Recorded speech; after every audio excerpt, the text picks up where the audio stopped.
Hey guys! Tonight we begin with a slow drift back into a time that makes modern life feel like a spa retreat. So grab a blanket, dim the lights, maybe pour yourself a cup of something warm, and let's meander through the slightly odd, often miserable, yet somehow endlessly fascinating lives of people who lived hundreds of years ago. Let's float back, not too fast, to the medieval world. Picture it. Streets that are basically mud rivers, and everyone smells like they've been baking in the sun for a few centuries. No deodorant, very little hygiene, and somehow people thought this was perfectly normal. Oh, the charm. You would wake up, probably with lice in your hair, and immediately start your day digging, hauling, or weaving because that's what survival looked like in 1325. It wasn't glamorous, but it was consistent. Now, imagine being a peasant. Your morning doesn't begin with a coffee and some ambient Spotify playlist. No, it begins with a bucket of cold water, maybe clean, maybe full of something else, and the sense that you will probably not make it through the day without some minor disaster. And of course, your breakfast is whatever your neighbors can spare, which is sometimes more like whatever hasn't gone off in the last week. But hey, at least there's bread, right? Slightly moldy bread, but bread nonetheless.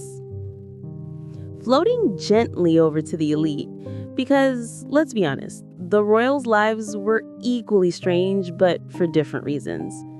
There's a lot of power, yes, but also a lot of weird rules, forced marriages, and titles that sound impressive until you realize half of Europe was claiming to be someone's cousin in some way.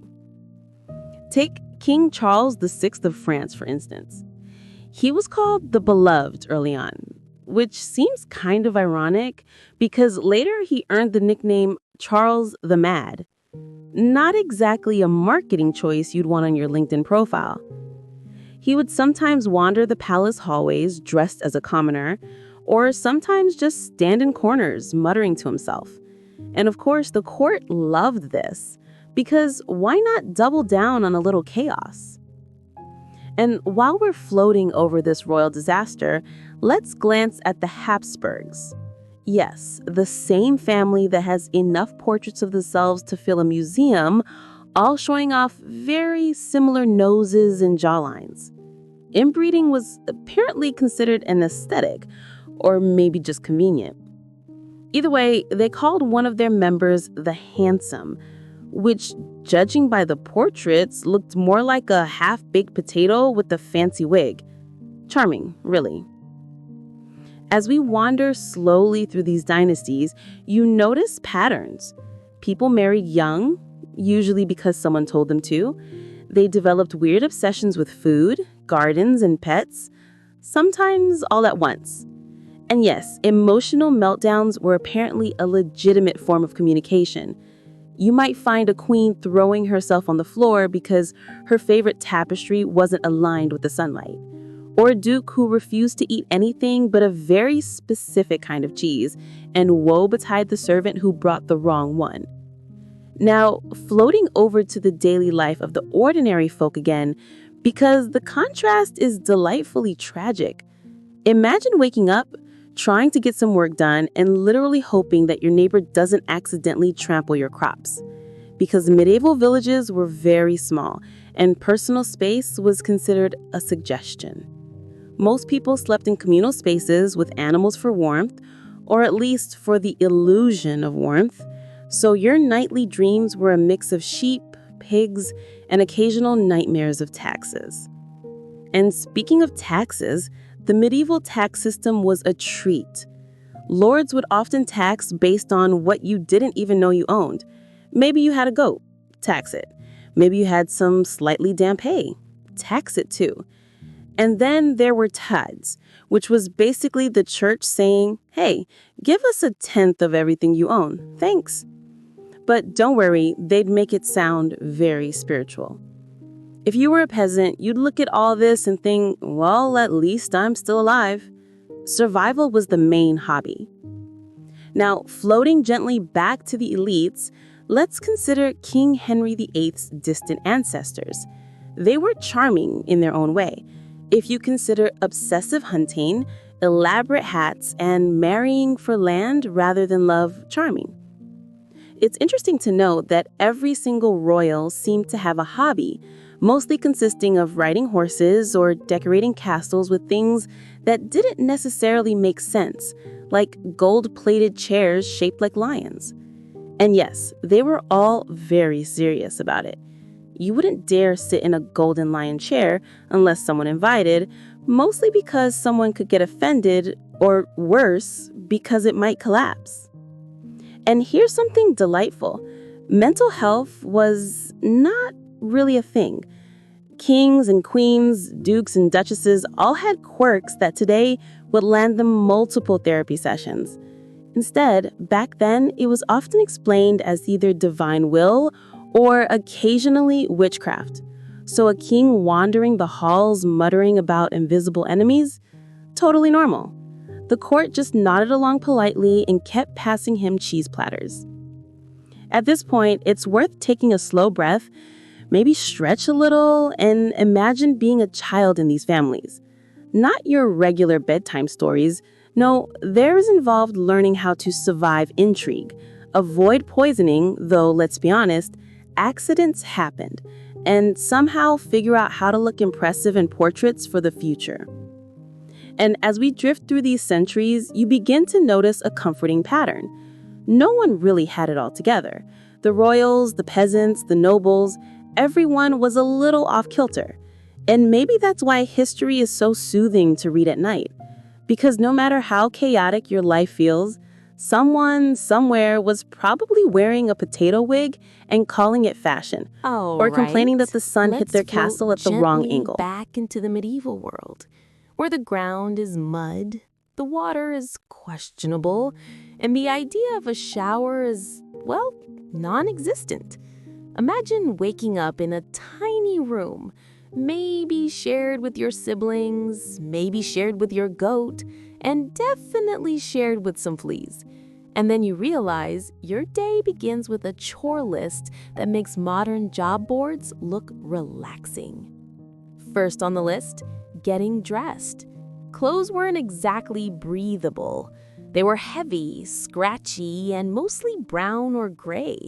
If you were lucky, the wool didn't itch too much. If you were unlucky, you got a coat that smelled like 3 other families combined. And of course, washing them was a rare luxury. So most days, your outfit smelled like a combination of last week's chores and, well, medieval life. Breakfast was interesting. Sometimes it was porridge, sometimes bread, sometimes just whatever hadn't spoiled yet. And by spoiled, I mean you probably shouldn't eat it, but hunger is persuasive. Honey was a treat, but sugar was almost mythical. And salt? Salt was basically gold. You would sprinkle it carefully, like a wizard casting a spell, because one wrong pinch could ruin the entire meal. And yes, everyone ate with their hands. Forks were for nobles, and knives were mostly used for hunting or occasionally defending yourself from your neighbor's dog.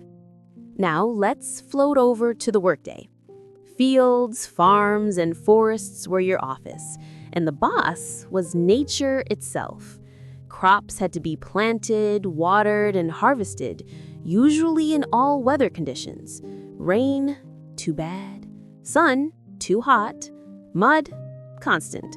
And because medieval tools weren't exactly ergonomic, every task involved some level of back-breaking labor. A peasant's life was basically a non-stop physical therapy session, only without any actual therapy. The day wasn't all manual labor, though. There were plenty of social obligations. If your neighbor was getting married, you had to attend. If the Lord was holding court, you had to bring a gift or risk being forgotten. And if someone sneezed too loudly, there was a good chance it would be blamed on something entirely unrelated, but extremely inconvenient. Hygiene was minimal. People washed when it was really necessary, which in practice meant rarely. Baths were often taken in large wooden tubs, sometimes shared, sometimes heated, and occasionally with herbs if you were fancy.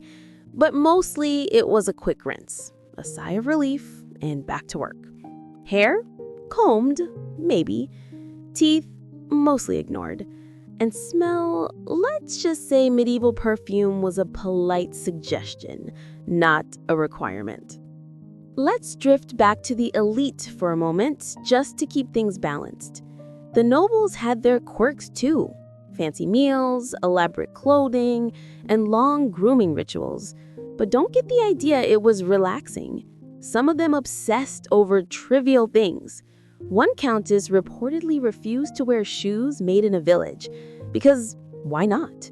And kings could spend hours ensuring their dinners were perfectly symmetrical, because chaos was terrifying to someone with too much power and too much free time. Even leisure was odd. Peasants had simple entertainment, singing, storytelling, or watching a traveling juggler if one happened to visit. Nobles had tournaments, but only the ones who didn't break a limb. And games? Mostly dice, chess, and arguments about whose horse was better. Excitement, if you could call it that, was always low stakes, but in a very, very real way. By mid-afternoon, fatigue set in. Back-breaking labor, poor food, and the constant anxiety of, did I plant enough? Did I offend the Lord? Will the goat eat my lunch? All started to weigh down the body and mind. And yet, people kept going. Because survival.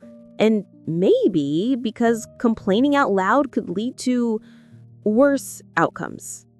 Dinner was a modest affair. Porridge, some bread, maybe a piece of cheese if fortune smiled. And yes, water was the main beverage. Ale was common, especially for adults, because water was, let's say, experimental at best.